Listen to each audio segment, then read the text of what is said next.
Okay, gising na po ang lahat. Ang iba pong mga driver ay nandito at mga nakatambay na po, naihanda na po ang kanilang mga unit. At nakita po natin na ang mga mag-aaral po ay halos sa tipon-tipon na po at nag-a-assemble na po doon sa kabilang panig ng parking area. At yun naman pong iba ay iginaguide na po ng mga tour facilitator patungo po sa kanilang mga bus assignment, mga kabiyahero. So bus number 11 po ang naging numero po nitong ating unit, mga kabiyahero. At hinihintay na rin lang po natin na magtungo po dito yung mga estudyante po na naka-assign po para ating isakay.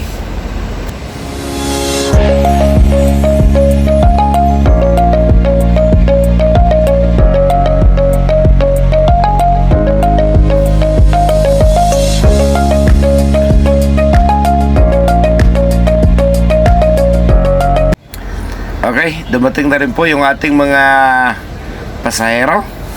At tayo naman po yung magsasakay, mga kabiyahero.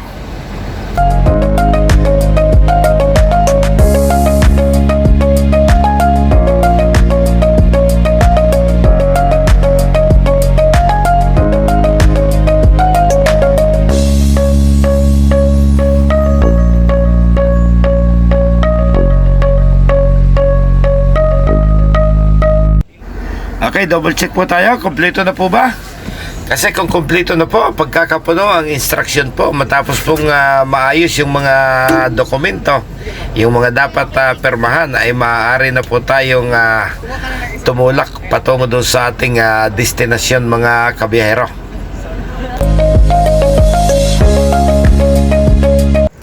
Pasado alas 3 po ng madaling araw ay nakaalis po tayo doon po sa SM Novaliches.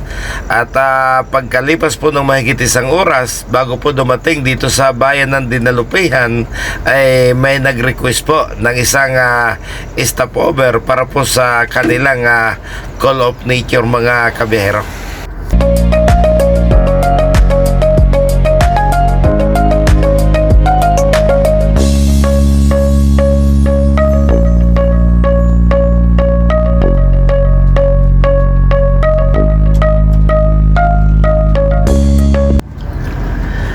Okay, after almost 30 minutes na stopover ay tayo po muling magme-merge dito sa highway para ipagpatuloy po yung ating biyahe. So medyo malapit na po ito at yan pong mga bus na inyong nakikita ay mga magiging kasabay po natin yan papasok po doon sa resort, dahil ang mga yan po ay mga kasamahan po natin na nagsipag-report po doon sa SM Novaliches. So napakarami po nung ating mga bus na magiging kasama sa biyahe pong ito mula po sa iba't ibang kumpanya.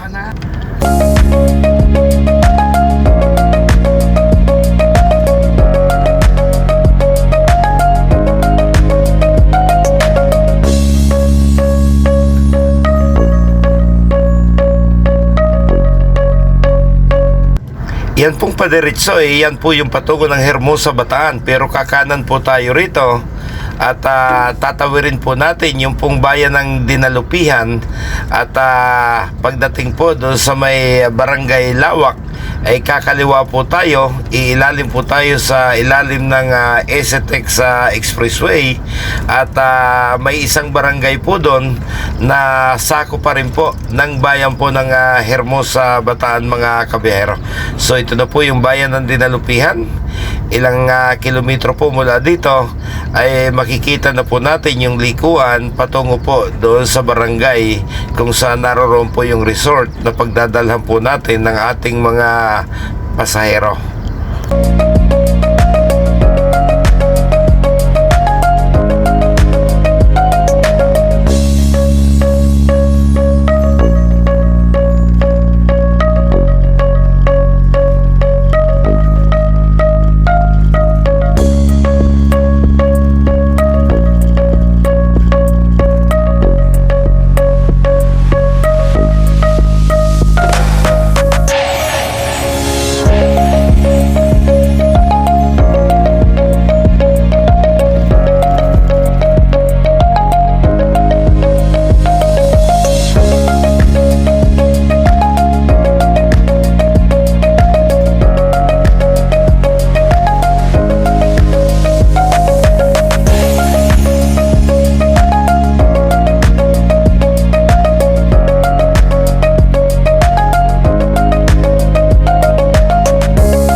So natatanaw na po natin yung kanto kung saan po kakaliwa tayo mga kabiyahero.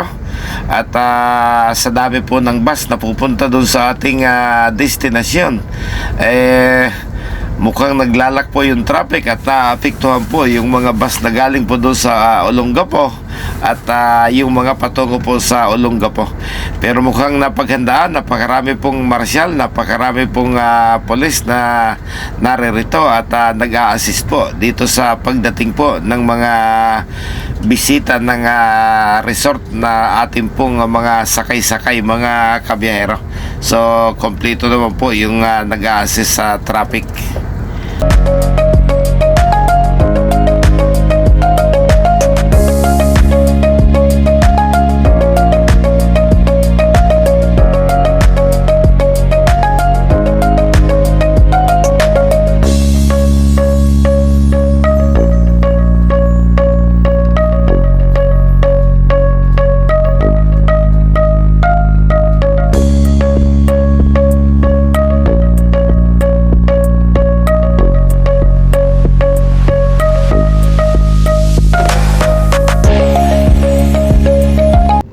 So ito na po yung problema. Barangay road lang po ito at sa laki po ng volume ng biglang pumasok ng mga malalaking sasakyan ay naglock na po yung traffic at apektado na po yung National Highway, kung kaya't ito po yung naging problema nitong mga marsyal na nag-a-assist po para ayusin yung daloy ng trapiko. So hindi po kayang i-accommodate ng kalsada yung pagdagsa po ng napakaraming sasakyan mga kabiyahero. So ayan, 800 nga daw po sana yung lahat-lahat ng bus na nakatakdang magtungo rito, pero mukhang nagsabi daw po yung pamunuan ng resort na kung maaari ay baka 400 lang at baka nga po hindi nila kayanin i-accommodate lahat, lalo na po nitong kanilang mga kalsada dahil napakalit nga po.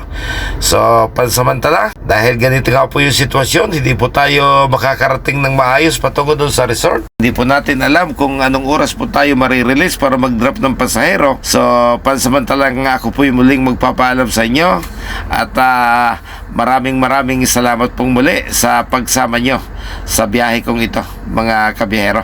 So mula po dito sa Hermosa, Bataan, paalam na po mga katimlintek, mga kabiyahero. Tulog na po ulit tayo.